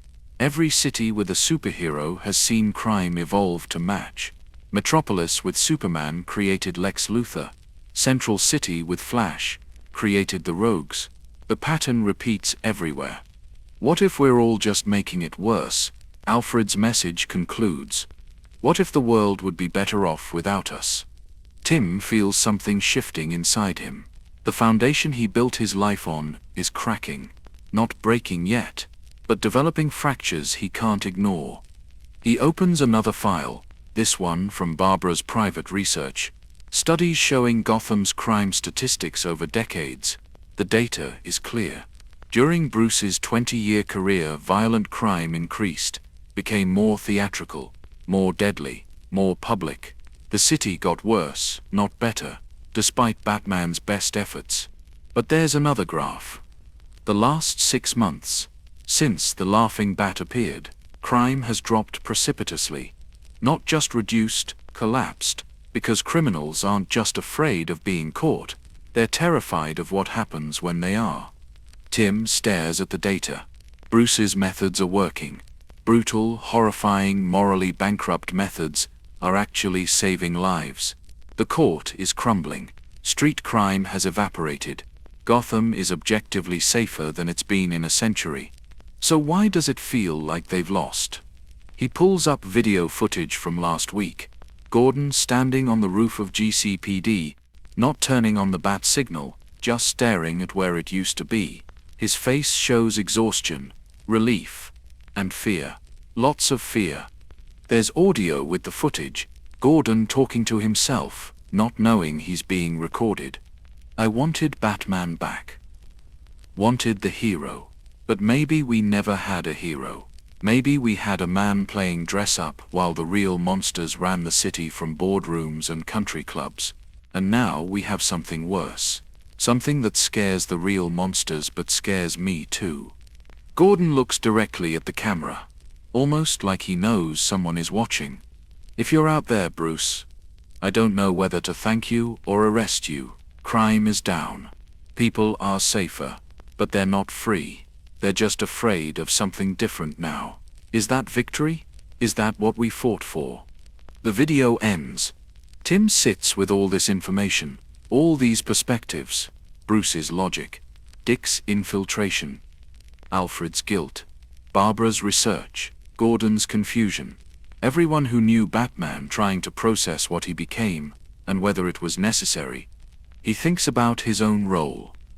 Robin, Red Robin, always following Bruce's example. But what if the example was flawed from the beginning? What if being a hero in Gotham means choosing between ineffective nobility and effective monstrosity? There has to be another way, Tim says aloud. Barbara's response is quiet. Maybe. Or maybe that's just what we tell ourselves to avoid choosing. Tim pulls up one final file. Surveillance footage from tonight. Current time. The laughing bat on a rooftop 3 miles from the cave. He's watching the city. Just standing there, and even through the grainy footage, Tim can see his posture. It's relaxed, peaceful. The constant tension Bruce carried for 20 years is gone. He looks happy, Tim realizes. Or as close to happy as Bruce can get. The burden is lifted. The pretense is over. He's exactly what he always was, just honest about it now. And that might be the most disturbing revelation of all, that Bruce is better off as the laughing bat than he ever was as Batman. That embracing darkness brought him more peace than fighting it ever did. Tim makes his decision. Not the decision about whether to stop Bruce. That's still unclear. But the decision about what to do next. He's going to find out if there's a third option. A way to fight the court without becoming a monster. A way to be effective without abandoning morality. If it exists, he'll find it. And if it doesn't, then at least he'll know for certain. Either way, he can't unknow what he's learned. Can't go back to simple heroism. The world is more complicated than that, always has been. They just had the privilege of not seeing it clearly until now. Tim leaves the Batcave. Not forever. Just needs air. Needs to think somewhere that isn't saturated with Bruce's presence. He takes the tunnel that leads to the wooded area behind Wayne Manor and emerges into cool night air. Gotham's skyline glows in the distance. From here, it looks almost beautiful. The lights hiding all the darkness underneath. He's seen this view 1,000 times. Stood here with Bruce after training sessions. After difficult cases. After losses that cut deep. Bruce would stand exactly where Tim is standing now, and say something about the city being worth saving. About how every light represents a family. A life. Someone who deserves protection. Tim believed it then. Wants to believe it now. But the data keeps echoing in his mind. The court controlling everything. Batman serving them unknowingly. The cycle repeating for centuries. His phone buzzes. Text from an unknown number. But the phrasing tells him immediately who it's from. Still trying to find the flaw in my logic, Tim. Bruce's words on screen. There isn't one. I checked for years. The trap isn't that I'm wrong. It's that I'm right. Tim types back. You're not right. You're just convinced. There's a difference. 3 dots appear. Bruce is responding. Am I convinced, or did I finally see clearly? When you're conditioned to believe comfortable lies your whole life, truth feels like insanity. Ask yourself this. If I'm crazy, why is Gotham safer now than it's been in 100 years? Tim stares at the message. Doesn't respond. Can't respond. Because that's the question he's been avoiding. Bruce's methods work. The numbers don't lie. Another message arrives. I'm not asking you to join me. I'm asking you to understand me. There's a difference. You can oppose my methods while acknowledging my reasoning is sound. Dick couldn't do that. It broke him. Don't let it break you. Where are you? Tim types. Close enough to know you left the cave. Far enough that you can't catch me if you try. I've been watching you process everything tonight. Proud of you for making it through without shattering. You're stronger than I was at your age. Tim looks around. Scans the tree line. The rooftops. Somewhere out there, Bruce is watching. The laughing bat observing his former student. Why leave all those files for me? Tim asks. Why make me go through this? Because someone needs to know the whole truth, not the sanitized version. Not the myth. The actual chain of events that led from heroism to whatever I am now. You're the only one analytical enough to process it without letting emotion override logic. You'll document it. Preserve it. Learn from it. Learn what exactly? That heroism is more complicated than we pretended. That fighting evil sometimes means becoming what you hate. That the difference between hero and villain is often just marketing. That maybe, just maybe, the world needs people willing to cross lines when those lines protect the real monsters. Tim sits on a fallen log, types slowly. You sound like Joker. I sound like someone who spent 20 years learning from the world's most honest philosopher. Joker doesn't lie, Tim. That's what makes him terrifying. He tells uncomfortable truths and watches people break trying to deny them. He's a murderer. Tim responds. Murderers don't get to be philosophers. Why not? Does killing people invalidate logical arguments? If Hitler said the sky was blue, would that make it false? Truth is truth regardless of who speaks it. That's the trap of conventional morality. We reject ideas based on the source rather than the content. Tim feels frustration rising. So what now? You hunt the court forever? Become Gotham's new monster? I hunt the court until they're gone. Then I retire. Disappear. Let Gotham find its balance without puppet masters pulling strings. Maybe crime returns. Maybe it doesn't. But at least it'll be honest crime. Not orchestrated theater designed to keep people scared and compliant. The messages stop. Tim waits. 5 minutes. 10. Nothing. Bruce is done talking. Made his points. Left Tim to process. Tim walks back toward the cave entrance but stops. He's not ready to go back yet. Not ready to face those files again. Those videos of Bruce transforming.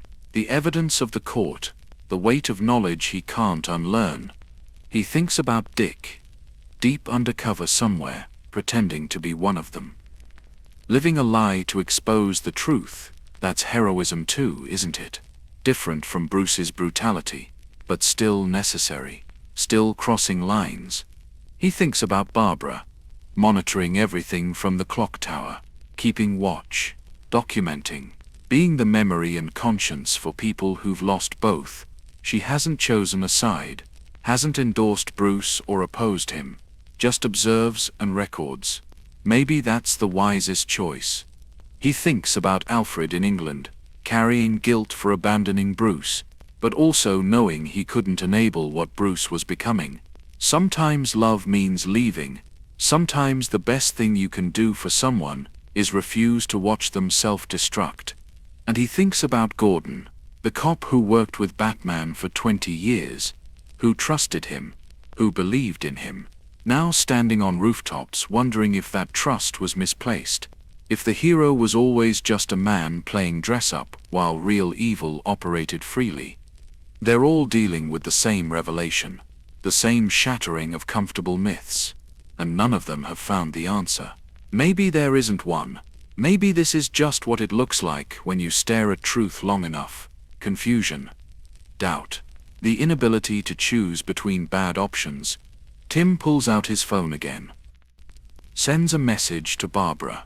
I'm not stopping him, but I'm not helping him either. I'm going after the court my way. Legal evidence. Public exposure. no torture, no fear tactics. If there's a moral way to fight them, I'll find it. Barbara responds immediately. And if there isn't? Tim types his answer. Then, at least I'll know I tried. That has to count for something. He waits for her response. When it comes, it's just 2 words, it does. Tim stands, takes one last look at Gotham's skyline, the city that broke Batman, the city that might break him too if he's not careful, but he's not Bruce. He didn't spend 30 years building his identity on a lie. His foundation is different, more flexible, less rigid.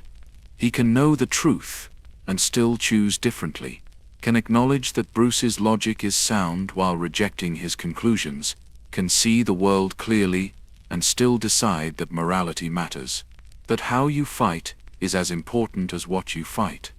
Maybe that makes him naive. Maybe that makes him weak. Or maybe that makes him the thing Gotham actually needs. Someone who can hold contradictions without breaking, who can see darkness without becoming it. He walks back to the cave entrance. There's work to do, court members to investigate, legal cases to build, evidence to gather, the long, slow, unglamorous work of fighting corruption through systems instead of fists. It might not work. Probably won't work. The court has survived for centuries by being smarter than everyone hunting them, but Tim has to try, has to prove there's another way.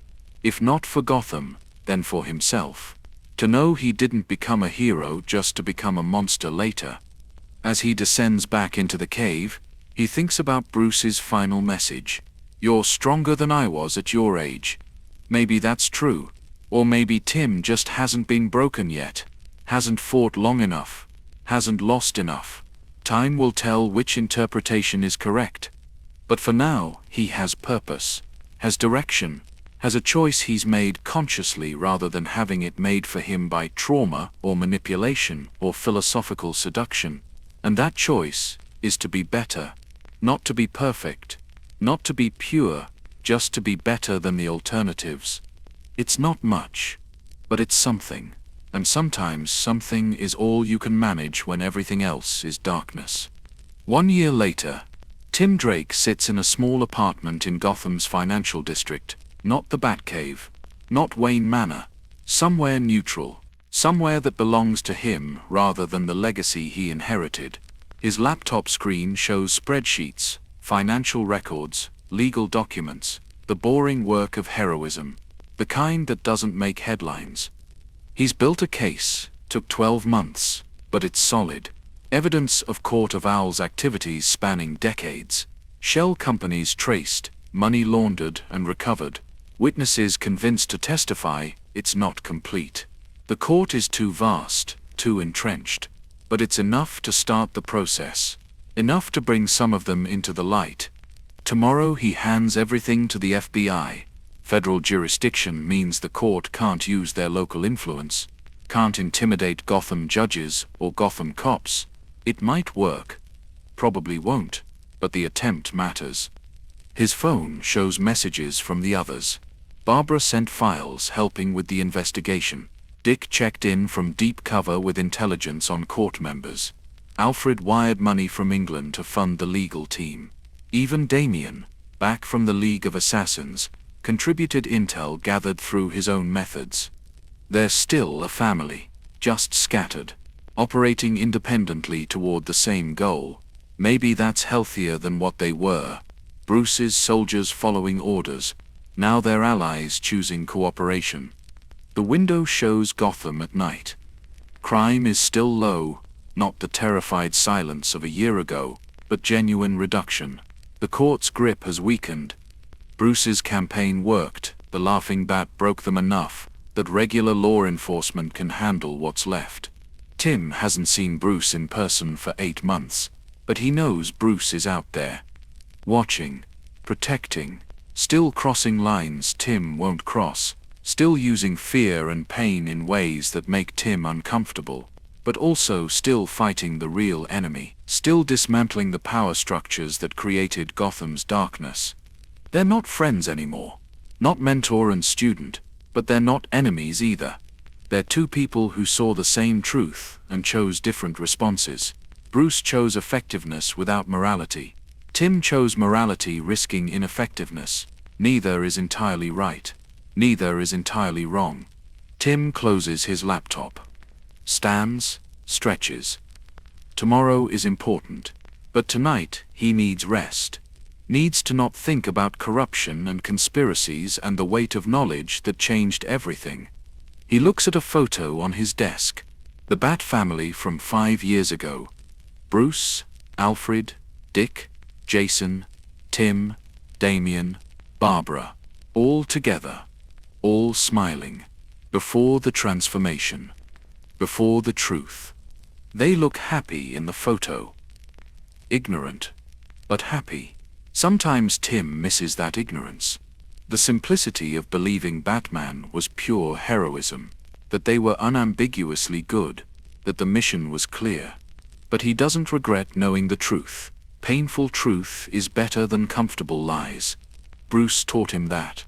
Just took it further than Bruce intended. His phone buzzes. Text from an unknown number, but he knows who it is. Good luck tomorrow. The evidence you've gathered is solid. It'll hurt them. Not destroy them, but hurt them. That's more than Batman ever accomplished. Proud of you for finding the third way. Tim stares at the message. Types back. Are you okay? Wherever you are. The response takes a minute. I'm free. First time in 30 years, I'm actually free. No pretending. No performance. Just me. It's lonely. It's hard, but it's honest. That's worth something. Will I see you again? Tim asks. Maybe, when the court is truly gone. When Gotham doesn't need the laughing bat anymore. I might try being Bruce Wayne again. Might not remember how, but I'd like to try. Tim feels something loosen in his chest. Hope, maybe. The kind he thought was naive but can't help feeling anyway. I'd like that too, he types. The Bruce I knew is still in there somewhere. The response is immediate. Don't be so sure. People don't go back, Tim. They only go forward. I won't be the Bruce you knew, but maybe I can be something close. Something better. We'll see. The messages stop. Tim sets down his phone, looks out at Gotham again. The city that breaks heroes. The city that creates monsters. The city that somehow keeps surviving despite everything. He thinks about all of them. Bruce hunting in shadows. Dick infiltrating the enemy. Barbara watching and recording. Alfred carrying guilt in England. Damian training for wars to come. Jason doing whatever Jason does.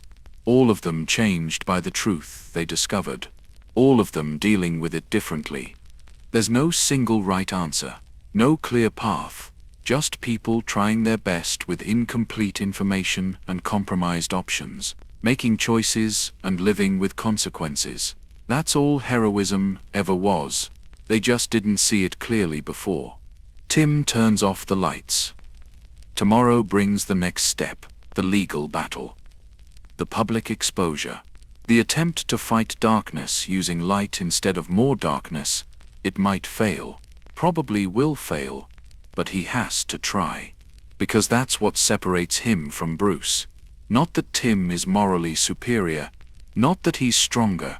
Just that he still believes the attempt matters even when success isn't guaranteed. Still thinks how you fight is as important as whether you win. Maybe that makes him naive. Maybe in 20 years he'll be the one standing over a body, laughing in the rain, everything he believed eroded by experience. Maybe Bruce's transformation is just what happens to everyone who fights long enough. Or maybe not. Maybe some people can hold on to themselves despite the darkness, can see evil clearly and not become it, can acknowledge that heroism is complicated while still choosing to be heroes. Tim doesn't know yet, won't know for years. Decades maybe. But tonight he chooses hope, chooses to believe there's a difference between understanding darkness and embracing it, chooses to think that Batman's fall was tragedy rather than inevitability. That other endings are possible if you're careful, if you stay connected to others, if you remember why you started. He lies down, closes his eyes. Tomorrow he fights the court his way. Tonight he rests. And somewhere in Gotham, Bruce does the same. Both of them protecting the city. Both of them damaged by truth. Both of them trying their best with what they've become. It's not the ending anyone wanted. Not the triumphant restoration of the hero. Not the simple victory of good over evil. Just complicated people living in complicated times, doing complicated work that might matter. But maybe that's enough. Maybe that's all it ever was. And maybe, just maybe, knowing that makes them stronger rather than weaker, more realistic rather than more cynical, more human rather than more monstrous. The city sleeps. Crime happens somewhere. Always does. Always will. But tonight, two people who used to be partners are working toward the same goal in different ways, and that's not victory, but it's not defeat either. It's just the next chapter, the continuation, the ongoing story of people who saw darkness and chose how to respond. Not perfectly, not purely, just honestly. And sometimes honest is the best anyone can manage. In Gotham, in heroism, in life. The night continues. Gotham breathes. And somewhere in the shadows the laughing bat watches over his city while Tim Drake dreams of legal victories that might never come. Both of them broken. Both of them fighting. Both of them still here. Still trying. Still hoping in their own damaged ways. That has to count for something. That has to mean something, even if the meaning is just what they decide it is, even if the hope is just what they choose to feel.